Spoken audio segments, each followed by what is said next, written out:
What's going on, guys? It's your boy Soy Kanagari. Welcome to a new video. In today's video, we're going to be talking all about movement. Before we get into it though, shout out to this peep who found the secret word in the last video, who is ironically my lovely wife. If you want to get a shout out in the next one, look for the secret word throughout the video this time. But without further ado, let's get into it. First things first, we have spins. We're going to start off with the most basic spin ever. Spins is probably the most used mechanic, a very simple thing to pull off. If you want to spin right, you hit WDSA and flick your mouse to the left. If you want to spin to the left, you hit WASD and flick your mouse to the right. This is the basic spin, way too hard to mess this up. A lot of folks like to warm it up just like this, but this just helps you make a full spin. It's not really necessary. Next, we have Beyblade Spin. The Beyblade Spin is the same as a regular spin, but it's just you continuing your spin instead of just spinning once. You want to do the same thing as the basic spin, but after you complete your spin, you make another spin happen, if that makes sense to you. You do the same thing over and over. I will show you exactly what I mean to hopefully help you understand what I mean in case you're lost in the sauce. But again, after a full rotation, repeat your spin and keep on flicking your mouse. After practicing for a bit, you can do your spins over and over like an absolute 10k hour pro. Follow through spin. I know this is not the name of it. I forgot what people call it, but I'm gonna just call it follow through spin. Feel free to correct me in the comments below, I guess. I don't fucking care. The follow through spin is basically chasing your spins with your mouse. You can do this after a moonwalk and or just do it regularly. If I'm going left, I'm gonna bring my mouse to the left with me and vice versa. Just don't do it too quickly or else you'll get stuck in place and get hit like a typical Meg main. Just follow the speed of your survivor and you're set. Fake spin. The fake spin is useful for when you are spinning a killer back to back. It's basically just doing a half spin instead of a full 360. If you don't know what that is, you're just spinning basically almost halfway and not making a full rotation. It can catch killers by surprise, like you see in this TikTok I made a while back. All socials in the description, by the way.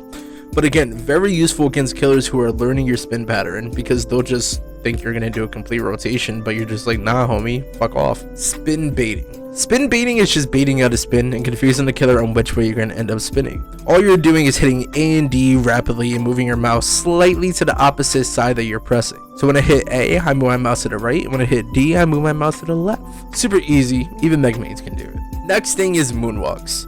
We're gonna start off easiest to hardest when it comes to moonwalks. So first off, basic moonwalks. Basic moonwalks can be performed both forward and of course backwards. First things first, make sure you're aligned correctly to the opposite direction you're gonna be moonwalking to. If I'm doing a backwards moonwalk, I am facing away from the camera. If I'm doing a forward moonwalk, I am facing towards the camera. Now, if I point, I should be perfectly straight. I shouldn't be a little to the right, a little to the left. Pointing helps show you if you are aligned just right. If I am not aligned perfectly, I would not be able to do a moonwalk and will just end up turning. You could practice this by standing still and hitting A and D also. If you're staying in the middle, you are hitting A and D evenly. If I hit A too much, I will be going to the left more often. If I hit D too much, I'm going to be going to the right more often. This will cause your moonwalks to be shorter and will mess you up. You have to hit A and D evenly to stay in the middle and continue your moonwalks, sadly but surely. Now, once you are aligned perfectly, if you want to do a forward moonwalk, you of course are facing towards the camera and hitting A and D evenly and holding W. If you want a backwards moonwalk, you of course are facing away from the camera and hit A and D evenly and hold S. A lot of people prefer turning into it, but those are people who can align themselves very easily without practicing. You can still moonwalk standing still without turning into it though. If you find yourself having a shorter moonwalk, it just means you're hitting A and D more than the other one, a little too much. Like stated before, practice standing still and hitting A and D to make sure you are staying in the middle. If you're drifting towards the left or right, you are hitting your keys unevenly. Also, make sure you are not moving your mouse at all when performing these moonwalks, because that will definitely mess you up. Diagonal moonwalks. For these, think of yourself in a square. I can go to each 90-degree corner if I am facing the opposite direction of where I want to go. If I want to go to the top right of my square, I am facing the bottom left of the square and hitting W and D. If I want to go towards the top left of my square, I am facing towards the bottom right of the square and hitting, of course, W and A. If I want to go towards the bottom left of the square, I am facing the top right of the square and hitting A and S. And last but not least, if I want to go towards the bottom right of the square, I am facing the top left of the square and you guessed it, hitting D and S. The main thing too is to make sure you are aligned correctly. Use the pointing trick to make sure you are aligned correctly and then try to do it. It makes it so much easier when learning this, just like with basic moonwalks. Turning moonwalks. You can't do this with diagonal moonwalks, at least I tried and I can't. But you can with normal moonwalks. And also with air attacks. I must add. The main thing is when you are moonwalking and want to turn, you are making very slight turns with your mouse and applying less pressure to whatever key direction you are following. That made no sense, but bear with me. If I'm trying to turn to the right while moonwalking, I apply less pressure to the D key, and if I'm trying to turn left, I apply less pressure to the A key and move my mouse very slightly to the left. I still have my problems with this, but with a lot of practice and time, you'll get this down very quickly and will literally be able to moonwalk across the entire map without an issue. Air and teching.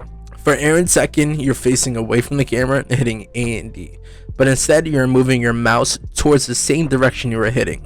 If I'm hitting A, I am bringing my mouse to the left. If I'm hitting D, I am moving my mouse to the right. And of course, holding W, no shit. You can practice this by standing still and getting the movement down. Again, hit A, move mouse towards the left, hit D, move mouse towards the right. Make it a sway movement, not a flick movement, or it'll just look weird. You can do it quickly by hitting A and D very rapidly and swinging your mouse very rapidly also, but it just looks funky. But, you know, whatever floats your fucking boat, I guess. Reverse air and teching. Reverse air and teching is basically just doing the opposite of air and teching. Of course, you're facing towards the camera, hence reverse air and teching. And when I hit A, I move my mouse to the right, and when I hit D, I move my mouse towards the left. And you guessed it, holding W. You're so fucking smart. You can, of course, practice this while standing still. You know, surprise, surprise. I feel like I'm just fucking repeating myself at this point, but hey, fuck it. Again, it's just air and teching, but doing the complete opposite. You might have noticed I left out sideways moonwalks, but that's just because I haven't learned it myself because I have massive fucking fingers and it's hard for me to learn it without giving myself carpal tunnel.